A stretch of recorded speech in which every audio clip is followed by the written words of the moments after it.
Hi friends, welcome back to Nagas kitchen. இன்றைக்கி நம்ம நாகாஸ் கிச்சனில் உங்களோட நான் ஷேர் பண்ணிக்க போகிறது பட்டாணி குருமா.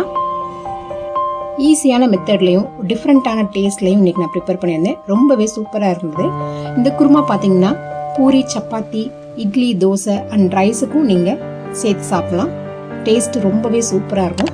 பசங்களுக்கு லஞ்சாக கூட நீங்கள் பூரியோ சப்பாத்தியோ பண்ணிவிட்டு இதை ப்ரிப்பேர் பண்ணி கொடுக்கலாம். 20 மினிட்ஸ் மட்டுமே இந்த குருமா ப்ரிப்பேர் பண்ணுறதுக்கு போதுமானது. இப்போ இதை எப்படி பண்ணுறதுன்றதை பார்க்கலாம்.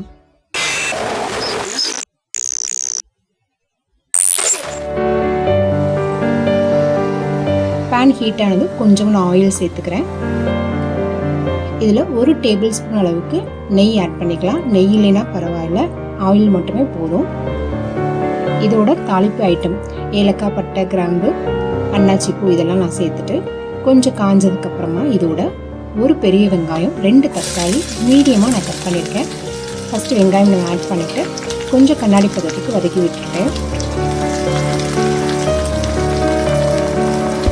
இதோட 1/2 டேபிள் ஸ்பூன் அளவுக்கு இஞ்சி பூண்டு பேஸ்ட்டு சேர்த்துக்கிறேன்.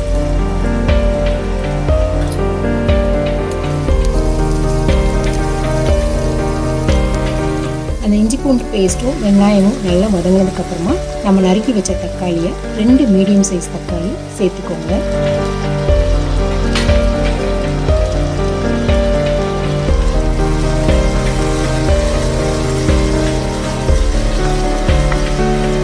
தக்காளி வெங்காயம் நல்லா கொஞ்சம் வதங்கியிருக்கு. இன்னும் கொஞ்சம் நல்லா மசிக்கிறதுக்காக இந்த குருமாவுக்கு தேவையான உப்பு நான் இப்போயே சேர்த்துருக்கேன்.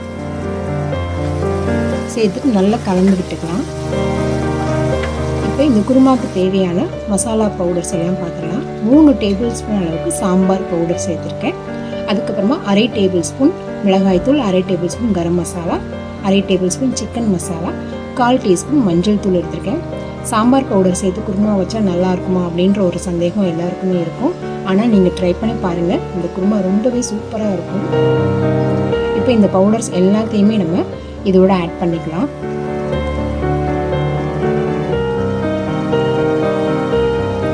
இந்த சாம்பார் பவுடர் ஹோம்மேட் பவுடர் தான். இதோட மெத்தட் நான் கீழே டிஸ்கிரிப்ஷன் பாக்ஸில் லிங்க் கொடுக்குறேன், வீடியோ லிங்க் கொடுக்குறேன், நீங்கள் செக் பண்ணி பாருங்கள்.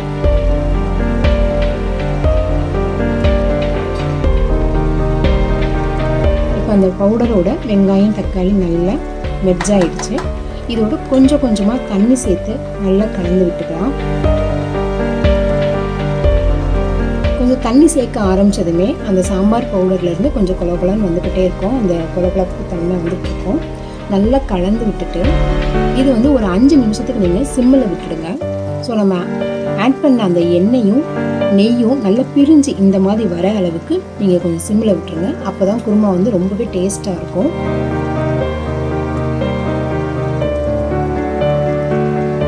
இந்த மாதிரி எண்ணெய் பிரிஞ்சு வந்ததுக்கப்புறமா நான் 100 கிராம் பட்டாணி வேக வச்சு நான் எடுத்திருக்கேன். நான் காஞ்ச பட்டாணி முதல் நாள் நைட்டே ஊற போட்டு நல்லா இப்போ ஒரு 8 விசில் விட்டு எடுத்து இதில் நான் சேர்த்துட்டேன்.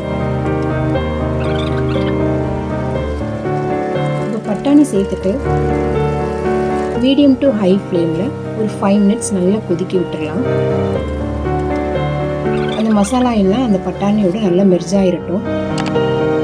5 மினிட்ஸ் நல்லா கொதிச்சதுக்கப்புறமா இங்கே பார்த்தீங்கன்னா 1 மூடி அளவுக்கு தேங்காய் பால் நான் எடுத்து வச்சுருக்கேன். ஸோ தேங்காய் ஃபஸ்ட் டைம் பால் எடுத்து செகண்ட் டைம் பால் ரெண்டுமே நான் எடுத்து ஆட் பண்ணியிருக்கேன். தேங்காயாக நம்ம அரைச்சி சேர்க்குறத விட தேங்காய் பால் நீங்கள் எடுத்து ஒரு தடவை குருமா வச்சு பாருங்கள், ரொம்பவே சூப்பராக இருக்கும் டேஸ்ட்டு. இப்போ நல்லா தளன்னு கொதி வந்துருச்சு. இந்த மாதிரி நல்லா கொதி வரவும் மீடியம் ஃப்ளேமில் போட்டு ஒரு 10 நிமிஷம் நல்லா கொதிக்க விட்டுடலாம். பார்த்தீங்கன்னா குருமா ப்ரிப்பேர் ஆயிடுச்சு. 10 நிமிஷம் கழிச்சு நல்லாவே கெட்டி பதத்துக்கு வந்துடுச்சு. குருமாவும் ஈஸியாகவே ப்ரிப்பேர் ஆயிடுச்சு. இதே மெத்தடில் நீங்களும் ட்ரை பண்ணி பாருங்கள். ஓகே ஃப்ரெண்ட்ஸ், இன்றைக்கி நம்ம சேனலில் உங்களோட ஷேர் பண்ணிக்கிட்டு இந்த வீடியோ உங்களுக்கு பிடிச்சிருக்குன்னு நான் நினைக்கிறேன். இந்த வீடியோ உங்களுக்கு பிடிச்சிருந்தா நம்ம சேனலுக்கு ஒரு லைக் போடுங்க, உங்கள் ஃப்ரெண்ட்ஸோட ஷேர் பண்ணிக்கோங்க. மறந்துடாமல் நம்ம சேனலை சப்ஸ்கிரைப் பண்ணிக்கோங்க. தேங்க்யூ.